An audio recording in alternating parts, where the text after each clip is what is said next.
Dan rema itu ada di hatimu, Bapak Ibu Saudara.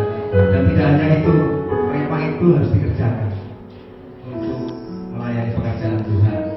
Kita nggak mau hanya membagikan rema saja, tapi biarlah ada pengurapan Roh Kudus di tempat ini, mengurapi tidak hanya setiap jemaat di tempat ini, tapi juga mengurapi setiap pelayan tim inti di tempat ini yang menjadi kerinduan hati Tuhan. Ketika firman disampaikan oleh Pak Edison tadi, Roh Kudus menggerakkan hati saya, mengingatkan pada kisah ketika Petrus menerima Roh Kudus.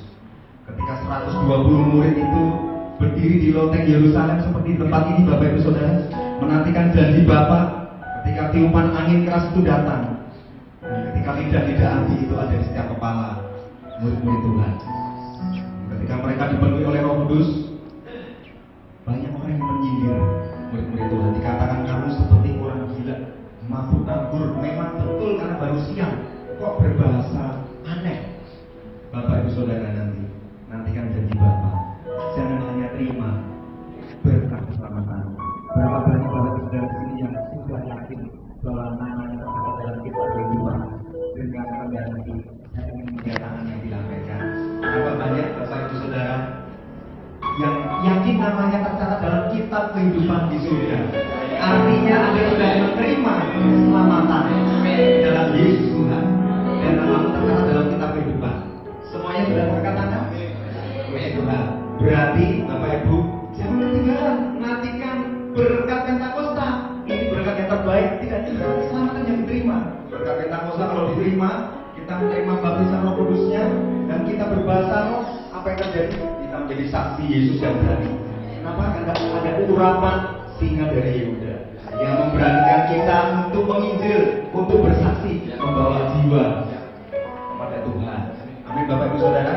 Tapi sebelum Roh Kudusnya diberikan, tentu karena Roh Kudus adalah Roh Tuhan Yesus sendiri, Roh yang Maha Suci, Maha Kudus, tidak tinggal di hati yang suci, yang kudus, yang dilayakkan. Berarti hatimu harus dikoreksi oleh Roh Kudus. Saat ini ketika Petrus berkhotbah, ketika dia dipenuhi Roh Kudus, tiba-tiba seorang yang biasa, kok bisa ya dipenuhi Roh Kudus berkhotbahnya juga sederhana, mungkin nggak sampai 10-15 menit, cuma memberitahu, kamu menghina aku yang berbahasa roh. Mau tahu siapa yang memberi Roh Kudus ini? Yesus, anak orang lain yang kamu buang itu, yang kamu pukul, yang kamu salibkan, yang kamu matikan, kamu salib dengan cara yang hina itu. Dia kirim Roh Kudus. Sehingga semua orang yang mendengar khotbah Petrus itu begitu tajam menusuk hati mereka terharu. Di Kisah Rasul 2 ayat 38, hati mereka terharu dan bertanya kepada Petrus, jadi apa yang harus aku lakukan? Petrus berkata, bertobatlah, berilah dirimu dibaptis, dan kamu akan menerima pengampunan dosamu, dan kamu akan menerima karunia Roh Kudus. Berarti harus ada sikap hati yang rendah hati, mau mengabdi di depan Tuhan. Aku manusia berusaha, aku mau bertobat dari cara hidupku yang sia-sia. Sebab aku ditebus bukan dengan emas perak, bukan dengan barang yang fana, tapi oleh darah Yesus yang mahal, yang tercurah di kayu salib. Itu yang dinantikan oleh Allah Roh Kudus saat ini. Hati yang mau bertobat. Bertobat dari apa Bapak Ibu Saudara? Dari cara hidupmu yang sia-sia. Di Galatia 5:19 dikatakan perbuatan daging telah nyata. Ada roh iri hati, ada perseteruan, pertikaian, ada roh kepanitan, percabulan, pornografi, perzinahan, roh kenajisian. Itu semua melekat di dalam setiap hati kita. Kalau Roh Kudus saat ini sedang berbicara, jangan keraskan hatimu Bapak Ibu Saudara. Yesus berkata apa? Lihat anakku, aku berdiri di muka pintu hatimu. Jika engkau mendengar suaraku, jangan keraskan hatimu. Bertobatlah, bertobatlah dari setiap dosa yang saat ini dinyatakan oleh Roh Kudus di hatimu Bapak Ibu Saudara. Pejamkan matanya, jangan lihat saya saat ini berbicara dengan Roh Kudus. Dia masih sedang berbicara secara spesifik satu persatu. Dia menegur hatimu, ya dosa yang mana? Ya dosa yang itu. Roh Kudus tidak mewahyukan saya dosa apa saja, tapi dia berbicara di hatimu. Karena kau sudah terima berkat keselamatan. Ketika kau terima berkat keselamatan, kau menerima Yesus sebagai Tuhan dan Juru Selamat. Roh Kudus ada di hatimu, tinggal diaktifasi, dikobarkan. Roh Kudus saat ini berbicara di hatimu. Hai Bapak Ibu Saudara, jika kau mendengar suaraku, jangan keraskan hatimu. Yang mengkoreksi, ada dosa-dosa. Anda suka berbohong, Anda harus bertobat. Anda suka dengan cara hidup yang sia-sia, Anda suka menggosip, Anda punya pikiran-pikiran yang kotor, Anda juga harus bertobat. Sebab dikatakan semua orang telah berbuat dosa dan kehilangan kemuliaan Allah. Untuk itu Anda harus terus memulihkan hatimu. Bertobatlah setiap hari ketika Roh Kudus menyampaikan kepadamu untuk bertobat. Lahir baru satu kali, tapi pertobatan Anda Bapak Ibu harus selalu. Jadilah bencana yang mulia, bencana yang indah, bencana yang mudah diremukkan oleh tangan sang penjunan untuk dibentuk kembali menjadi seperti apa yang diinginkan oleh Bapa di surga untuk mengenapi panggilannya. Masuk dalam bencana yang mulia. Bapak Ibu Saudara, saya juga masuk ke depan bagi Bapak Ibu Saudara yang tadi sudah mampu berbicara di hatimu. Mungkin Anda saat ini juga suami-suami Anda nggak merasa saya ada dosa yang besar di mata Tuhan. Dosa besar dosa kecil sama Bapak Ibu sekalian. Tuhan menghapuskan semua. Ada perasaan dosa yang lebih, ada perasaan hatimu yang bersalah, ada roh yang mengintimidasi engkau merasa nggak layak masuk dalam hadirat Tuhan. Anda dalam ini sulit berdoa, Anda sulit saat teduh, Anda perlu masuk ke depan mengakui segala dosanya. Sebab apa yang kau cintai dalam hidupmu ini, kau mencintai hobimu, kau mencintai keluargamu, kau mencintai pekerjaanmu, usahamu, melebihi kau mencintai Tuhan. Itu juga berhala di mata Tuhan. Tuhan tidak mau diduakan. Dia ingin kau mencintainya dengan segenap hatimu. Kalau engkau suam-suamku, majulah ke depan Bapak Ibu. Di tempat ini hadirat Tuhan cukup kuat di tempat ini.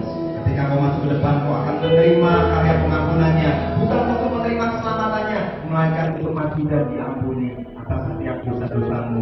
Saya juga berarti Tuhan akan bertobat dan Tuhan akan saya.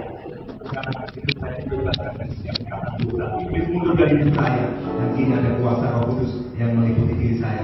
Mari Bapak Ibu Saudara, jangan engkau malu masuk ke depan. Siapapun juga yang merasa aku butuh Tuhan, aku butuh Tuhan. Sebab iblis akan membisikkan dusta kepada telinga anak-anak Tuhan di tempat ini untuk tidak mau maju. Kakimu dibelenggu oleh setan, dikatakan kamu nggak perlu maju. Ingat Tuhan berfirman, kalau kau malu mengakui aku di depan manusia, maka aku juga akan malu mengakuimu di depan Bapakku di surga. Untuk itu Bapak Ibu, rendahkanlah hatimu.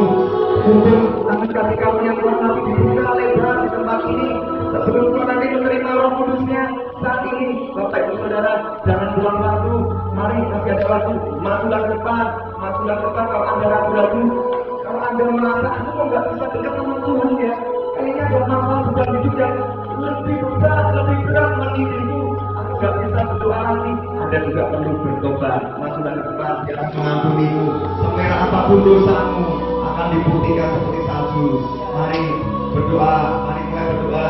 Kalau Bapak Ibu yang merasa tidak perlu masuk ke depan, kalau Anda yakin detik ini juga Tuhan datang dan memanggilmu pulang. Kalau Anda yakin Anda masuk ke surga, Anda tidak perlu maju. Tapi kalau Anda ragu, majulah ke depan. Majulah ke depan karena Tuhan bilang apa? Ngeri benar jika jatuh di tangan Allah yang mengadil dan maha kuasa. Jika orang benar hampir-hampir tidak diselamatkan, apakah yang terjadi dengan orang fasik dan orang berdosa? Artinya apa? Kalau orang benar saja hampir-hampir tidak diselamatkan, berarti kita harus sungguh-sungguh untuk hidup benar di hadapan Tuhan. Sungguh-sungguh mau bertobat, berjanji, komitmen. Lahir baru artinya komitmen untuk tinggalkan semua dosamu dan semua bercetus dosamu. Kamu harus berani lari tinggalkan dosa. Ikut Tuhan sungguh-sungguh radikal menyerahkan hidupmu dipakai Tuhan. Kira Bapak dan kita Bapak Ibu yang masuk depan ini, angkatlah tanganmu saat ini. Angkat tanganmu, ikuti saya berdoa. Tuhan Yesus, di hadapanmu sekarang Tuhan, aku mau mengakui bahwa aku manusia berdosa. Tuhan, tidak ada dosa besar, dosa kecil di hadapan Tuhan. Semua dosa sama di hadapanmu. Tapi kini aku tahu Tuhan, pengampunan yang kau beri itu Tuhan, memutihkan dosaku, menghapuskan dosaku, bukan dengan emas dan perak Tuhan, melainkan dengan darah Yesus yang mahal. Terima kasih Tuhan, hapuslah dosaku saat ini Tuhan. Jadikanlah aku anak-anak-Mu Tuhan, sebab Engkau Allah yang setia dan adil. Ketika aku mengakui dosaku, Engkau telah menghapuskan semua dosaku Tuhan. Aku ada roh kepaitan, ada roh iriasi, roh benci, roh percabulan, roh pornografi, roh yang mengikatmu, roh antikris, roh unclean spirit. Aku katakan aku dari dalam nama Yesus, tinggalkan dari setiap tempat bagi dunia ini. Biarlah Roh Kudus ketika dengan dahsyat melepaskan roh takut akan Tuhan, roh damai sejahtera dan roh sukacita masuk di dalam setiap hati semua di tempat ini. Di dalam nama Yesus, di dalam nama Yesus, aku terima pengampunan-Mu Tuhan. Amin. Dan saya undang Bapak Ibu yang sudah masuk depan, angkat tanganmu. Berapa banyak yang sudah terima baptisan Roh Kudus? Yang belum terima baptisan Roh Kudus dengan tanda berbahasa roh, angkat tangan. Yang belum terima baptisan Roh Kudus dengan tanda berbahasa roh, angkat tangan. Yang tidak mengangkat tangan berarti sudah terima baptisan Roh Kudus. Nanti sama-sama ikut berbahasa roh ketika saya katakan terima bahasa roh. Yang mengangkat tangan siap terima baptisan Roh Kudus ya. Saya akan berdoa dulu dalam nama Yesus. Dan pada hari yang terakhir, pada puncak perayaan itu, Yesus berdiri dan berseru, barang siapa haus, maka ia akan minum dari air sungai Roh Kudusku. Dari dalam hatimu akan mengalir aliran-aliran air hidup. Barang siapa percaya, seperti yang dikatakan oleh firman Tuhan, bahwa Yesus ialah Tuhan dan Juru Selamat yang mati dan bangkit pada hari yang ketiga. Dan dia turun untuk memberikan Roh Kudus kepada barang siapa yang percaya. Dia akan menerima karunia Roh Kudus itu. Ikuti saya berdoa Bapak Ibu. Tuhan Yesus, di hadapan sekarang aku mengakui aku membutuhkan-Mu ya Roh Kudus. Hatiku haus, hatiku lapar Tuhan, hatiku percaya. Berikan aku Roh Kudus-Mu Tuhan. Dengan tanda berbahasa roh, aku mau terima perjanjimu itu untukku. Berikan Roh Kudus-Mu Tuhan untuk menjadi saksi-Mu yang berani membawa jiwa-jiwa bagi kerajaan-Mu demi kemuliaan-Mu Tuhan. Aku terima sekarang Tuhan dengan iman. Aku terima, siap menerima di dalam